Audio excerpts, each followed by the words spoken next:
अस्सलाम वालेकुम नाज़रीन, प्रोग्राम में खुश आमदीद। मुझे अब यूं लगने लग गया है कि जिस तरह पाकिस्तान की सियासत एक खिलौनों की दुकान बन गई है जिसके अंदर बहुत से बच्चे घुस गए हैं। कोई खिलौने बगल में दाबे दाएं तरफ भाग रहा है, कोई बाएं तरफ भाग रहा है, फिर उनके खिलौनों के ऊपर झगड़े होते हैं, फिर आपस में मिल बैठते हैं, उसके बाद दोबारा झगड़े शुरू हो जाते हैं, फिर बहुत सारे खिलौने उठा के ले जाता है। ये लूट सेल है खिलौनों की, कुछ पता नहीं चल रहा और दुकान है कि वो गिरी चली जा रही है। कराची के अंदर हालात कितने खराब थे, एमक्यूएम और पाकिस्तान पीपल्स पार्टी के अंदर किस किस्म की दुश्मनियां उभर कर सामने आ रही थी, यकदम गवर्नर साहब जो हैं वो दोबारा वापस आ गए हैं। अंजुम वकील साहब का मामला इस्लामाबाद के अंदर आप उठा के देख लें कि अच्छा भला मेंबर कौमी असम्बली का बैठा हुआ है, यकदम लैंड ग्रैब का स्कैंडल सामने आता है, थाने में जाता है, थाने में जाते हुए ही उसके जो दोस्त हैं बशमूल उनके बहनोई के रिश्तेदारों को अटैक करते हैं और पुलिस वालों के हाथ से छुड़ा के ले जाते हैं। ये किस किस्म का निजाम है? और ये तमाम के तमाम पब्लिकली मैंडेटेड लोग हैं, वो लोग जिनको हमने और आपने वोट देके भेजा है। अगर ये वो लोग होते जो वोट लेके ना आए होते तो शायद हम इतने नालान नहीं होते।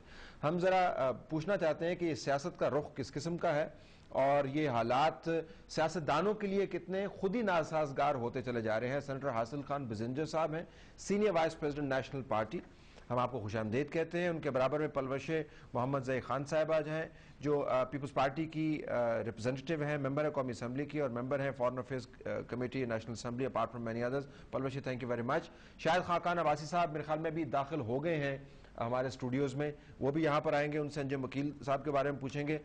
बिजंजर साहब, आपका बड़ा तजर्बा है, आपने बड़े तवील अरसे से पाकिस्तान की सियासत देखी है और हर मुल्क में सियासत में ये होता रहता है। ये जो कलाबाजियां आजकल हम देख रहे हैं इसकी क्या वजह है? अब गवर्नर साहब वापस आ गए, कराची के अंदर खून की होली थी, अब सारे हालात ठीक हो गए, इसकी क्या वजह है? कोई सियासी तो जी? देखिए, जब हम बात भी कर रहे थे इस पे, देखिए पॉलिटिकल पार्टीज, जिनको हम पॉलिटिकल पार्टीज कहते हैं, ईमानदारी की तो बात यह है कि अगर आप उनको उस पैरामीटर में देखें जहां जहां पॉलिटिकल पार्टीज होती है, वो उस पर कोई मयार पे उतरते ही नहीं है। पहली बात तो ये, कोई हकीकी सियासी जमात है ही नहीं हमारे यहाँ कि जिसका एक डेमोक्रेटिक रवैया हो, उसके इलेक्शंस हो, उसका सिस्टम हो, वो एग्जिस्ट नहीं करता। फिर दूसरा, हमारी जो इस वक्त जो पॉलिटिकल पार्टीज हैं, दे लॉस्ट द मोटिव। ठीक, एक पार्टी क्या होती है, मैं क्यों सियासत कर रहा होता हूं, मेरा एक मोटिव होना चाहिए। चलो जी, मैं चाहता हूं बलोच को मैं खुशहाल हो, मेरा एक मोटिव तो है ना। दूसरा कहते हैं जी इस मुल्क में डेमोक्रेसी होना चाहिए, वो उसका वो मोटिव हो। कोई इस मुल्क में इंकलाब की बात करता है, उसका कोई मोटिव हो। Political parties have lost their motives now. तो अब ये जो तो क्या मोटिव है उनका इस वक्त देखे ना, इस वक्त सिवाय अब किस किस्म के लोग आ रहे हैं, आज आप पार्लियामेंट में जिस किस्म के लोग आ रहे हैं, या तो ड्रग माफिया के लोग आ रहे हैं, आपके पॉलिटिकल पार्टीज में वो लोग अब डोमिनेटिंग पोजीशन में हैं। तमाम बड़ी पॉलिटिकल पार्टीज को ले लें, एक को नहीं, चाहे उसमें ड्रग के लोग हैं, चाहे उसमें लैंड माफिया के लोग हैं। अब देखिए, जब पॉलिटिकल पार्टी के अच्छे खासे जगहों पे करप्ट और लैंड माफिया टाइप के लोग आ जाएं, तो फिर वहां पे पॉलिटिकल पार्टी की डेफिनेशन कहां बचती है? Let me bring it Palwasha. तो ये जो एक्विजिशन है, ये सियासी कंडक्ट है, उससे इस किस्म के नतायज अखज़ करने पर लोग मजबूर हो जाते हैं। और ये हम नहीं कह रहे, अब एक सीजन पॉलिटिशियन कह रहा है। अब कराची के अंदर इतने हालात खराब रहे, हम सब कहते रहे कि ठीक होने चाहिए, पता चला जी कि एकदम गवर्नर साहब वापस आ गए और कोई ट्रांसपेरेंसी नहीं है किसी किस्म की। कि पॉलिटिकल पार्टीज आपसे कोई मशवरा करती हैं कि मेंबरान से कि ऊपर ऊपर तय हो जाता है? चले देखिए, सबसे पहले एजेंट्स ऑफ चेंज कौन है? The people. और आपका मीडियम ऑफ चेंज बैलेट है। आपके सामने ऐसे बहुत से केसेस हैं, मैं नाम नहीं लूंगी, बहुत पब्लिसाइज हुए मीडिया में, लेकिन जब वो वापस जाते हैं पोल्स पे तो वही लोग उन्हें री इलेक्ट करके भेज देते हैं। अब मैं ये भी नहीं कहूँगी कि एक पर्टिकुलरली पाकिस्तान के केस में इस किस्म के पॉलिटिशियंस हैं। अब इंडिया में मैं देख रही थी स्टेटिस्टिक्स, 2008 तक जो है उनके 522 मेंबर्स में से 178 पे इसी किस्म के केसेस थे, और 2010 से उनके सीएम्स और काफ़ी हाई लेवल के लोगों पे भी इसलिए ये कोई ऐसा खास वो आप कहें कि पाकिस्तान के लिए पर्टिकुलर ऐसा इंस्टेंस नहीं है। लेकिन इसके साथ साथ आप लोगों पे सब आगे तशरीफ रखिए जी, गो अहेड। लोग उन्हीं लोगों को सिलेक्ट करते हैं, लोग उन्हीं लोगों को सिलेक्ट करेंगे, इलेक्ट करते हैं, लेकिन पार्टी उनको सिलेक्ट क्यों करती है? देखिए, पार्टी जिस मर्जी को वोट दे, सब टिकट दे, सब टू द पीपल टू।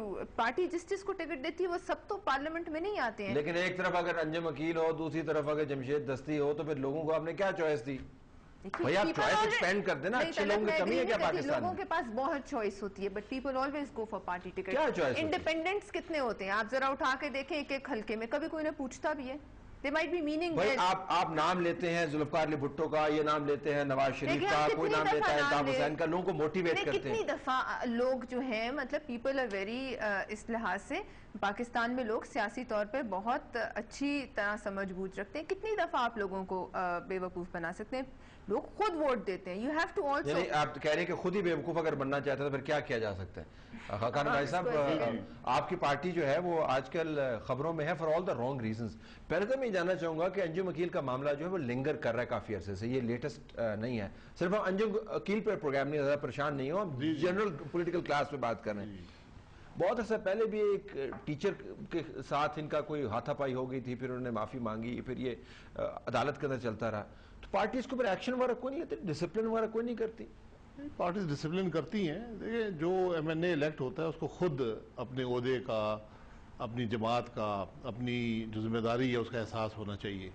बहरहाल इंसानों से गलतियां होती हैं और जब भी गलती हो तो ये फ्रॉड है माजरत के साथ। मतलब गलती में फ्रॉड में फर्क होता है, ये स्ट्रक्चर के साथ। मैं इस बात में फ्रॉड की जो बात है वो मामला FIA इन्वेस्टिगेट कर रही है, सुप्रीम कोर्ट की डायरेक्शन मौजूद है और जो वहां से हो उनको बर्दाश्त करना पड़ेगा। What is your party stand on this? देखिए, पार्टी की रेपुटेशन इतनी ड्रबिंग, देखिए बिल्कुल होती है, मीडिया में होती है, और मैं ये कहूंगा कि ज्यादातर अनसब्सटेंशिएटेड होती है।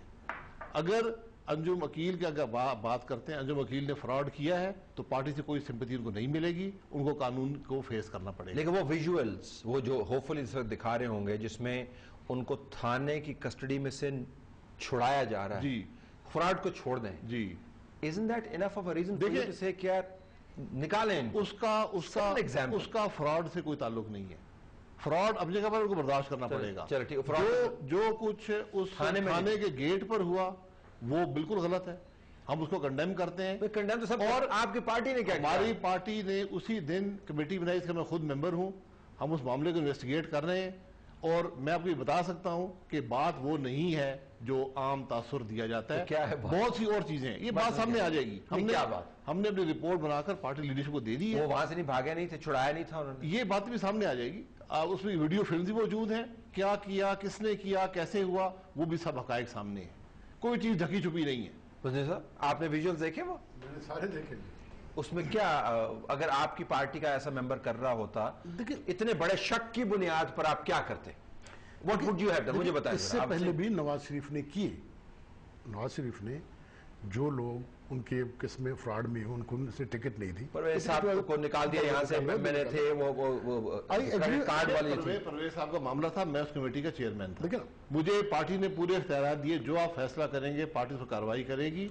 हमने 10 दिन तफ्तीश की, कार्रवाई की गई। आपने जब डिसीजन लिया तो लोगों ने उसको अप्रिशिएट किया कि भाई आपने इस केस में क्या ये कमेटी बनानी थी या फैसला करना था आपके ख्याल में? आपकी पार्टी का मेंबर इतना बड़ा, मेरे ख्याल में this was the time for Mian sahab to decide, not the committee, not the committee. अच्छा, ये परवेज जरा इसके ऊपर लोगों की तरफ जाए। लोगों ने तो वोट दे देने हैं, दोबारा चॉइस की तरफ जाता हूँ।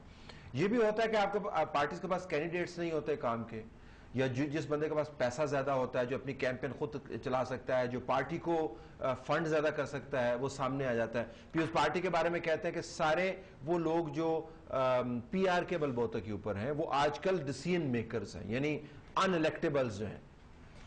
देखें तलत, बात यह है कि जब आप पोल्स पे जाते हैं तो लोगों के पास, ये मैं नहीं समझती कि सिर्फ दो पार्टीज की चॉइस होती है, पीपल्स पार्टी या PMLN, और डिपेंडिंग ऑन वट एवर जहाँ भी आप जिस प्रोविंस में हैं, लोगों के पास चॉइस हमेशा होती है। लेकिन वो जो बेचारा इंडिपेंडेंट अलग से खड़ा होता है उसको कोई वोट नहीं देता है, और उसकी कोई बात भी सीरियसली नहीं, पैसा नहीं होता ना, नहीं होता। और उसकी वो एक, अब मैं नाम नहीं लेना चाहती, लेकिन हमारे काफी ऐसे मेंबर्स हैं जिनकी एक मतलब इसी किस्म की रेपुटेशन हल्के में, पीपल लाइक इट, लोगों को बहुत पसंद है, पीपल लाइक दैट। देखें, गैंगस्टर्स उनके काम भी करते हैं, उनको दोबारा जब आप इलेक्ट करेंगे, हाउ वुड यू से पीपल डोंट लाइक देम? देखिए वो फिर इसका मतलब है कि एक इमेज जो है ना वो भी काउंट करता है। Politics is you see unfortunately not. गौर करें ना हमारे पॉलिटिकल पार्टीज में, मसला आप आपने एक लफ्ज बहुत सुना होगा, हमारी कोलिशन, ठीक है ना, ये 5 पार्टी इकट्ठे हो गए, उनकी कोलिशन बनी। कोलिशन बनते क्यों? दुनिया में जो कोलिशंस का मेयार है वो क्या है? इंडिया में कम्युनिस्ट पार्टी ज्वाइन करता है कांग्रेस को, ही रिमेन्स साइलेंट, वो कोई मिनिस्ट्री नहीं लेता है। उसके शराइत क्या होते हैं कि कीमतें इस पे ज्यादा नहीं करोगे, फलानी चीजें ये नहीं करोगे, ये चीजें नहीं करोगे। बाकियों को छोड़े, आप अभी के जो बरतानिया की हुकूमत को देखें, दोनों अपोजिट पोल पे, ठीक है ना, जमात इस्लामी और कम्युनिस्ट पार्टी को इकट्ठे बिठा दो, बरतानिया में सब यही सूरत हाल है। मगर मसला क्या था? टैक्सेस कितने कम करेंगे, असूली डिफिसिट पावर ग्रैब नहीं है। हमारे यहाँ तो सारा मामला ही पावर ग्रैब का है ना। वो आज काफ गया इधर पीपल्स पार्टी, क्यों गया? जो एक आदमी 2 आदमी नाराज क्यों हुए? मिनिस्ट्रियां नहीं मिली। सो इस जरा इसके ऊपर चॉइस के ऊपर वापस, इधर से फंडामेंटल पॉइंट, पार्टी सिलेक्ट करती है लोगों को और उसके बाद टिकट अवार्ड करते हैं। पार्टी की भी अपनी मजबूरी होती है, बाज़ वक़्त गलतियां होती हैं। किस तरह गलतियां होती हैं पार्टी से? Wrong kind of candidate comes out, किस तरह होता है? देखिए, कंसिडरेशंस होती हैं। पार्टीज ऐसे हल्के पाकिस्तान में बहुत कम हैं जहां सिर्फ पार्टी टिकट पर कैंडिडेट जीत सकता है। ठीक, तो ये एक यानी कैंडिडेट का अपना स्टैंडिंग होती है हल्के के अंदर, उसके अपने वोट होते हैं, पार्टी के वोट होते हैं, फिर कुछ इश्यूज के वोट आते हैं, ये सब मिलकर कैंडिडेट जीतता है। उसमें चॉइस लोगों के पास है कि जो आदमी इलेक्ट होता है वो छुपा वो नहीं होता, वो अननोन एंटिटी नहीं होता। तो आप अगर वो क्रिमिनल है, अगर वो कोई फ्रॉडस्टर है, अगर वो कोई शरीफ आदमी है, वो बदमाश है, ये हल्के के हर आदमी को इल्म होता है। लोग फैसला करते हैं, उनको इलेक्ट करते हैं। लेकिन अब उस हल्के के अंदर जाकर फिर पार्टी का कायद जो है वो कैंपेन भी चलाता है, उसके लिए पोस्टर भी लगते हैं, पार्टी उसको इंडोर्स करती है, पार्टी पूरा का पूरा वजन उसके पीछे फेंकती है। लेकिन देखें, ये चीज वक्त के साथ कम होती जा रही है, तो बढ़ती जा रही है। नहीं, देखें, जब पार्टीज का होल्ड होगा, फिर पार्टी जिसको टिकट देगी वो जीतने की पोजीशन में होगा। 99 तक ये मामला काफी हद तक पार्टीज के इख्तियार में चला गया था कि पार्टी जिसको वोट देती थी, टिकट देती थी, वो इलेक्ट हो जाता था। आजकल लेकिन ये 8 साल के अरसे ने फिर जो पर्सनलाइज वोट है उसको थोड़ी तकवीयत मिली है। लेकिन जब आप जमहूरियत चलेगी आगे, ये चीजें खत्म हो जाएंगी। मैं ये भी जरूर कहना चाहूंगा कि इस असेंबली के 90 या 95% लोग शरीफ लोग हैं। ठीक, फिर आप उन 5-10% पे कॉन्सेंट्रेट ना करें जिन्होंने कोई गलती की है या किसी चीज में मुलव्वस है। लेट्स टेक अ ब्रेक है नाज़रीन। ब्रेक के बाद इस नुक्ते को हम मजीद उजागर करेंगे।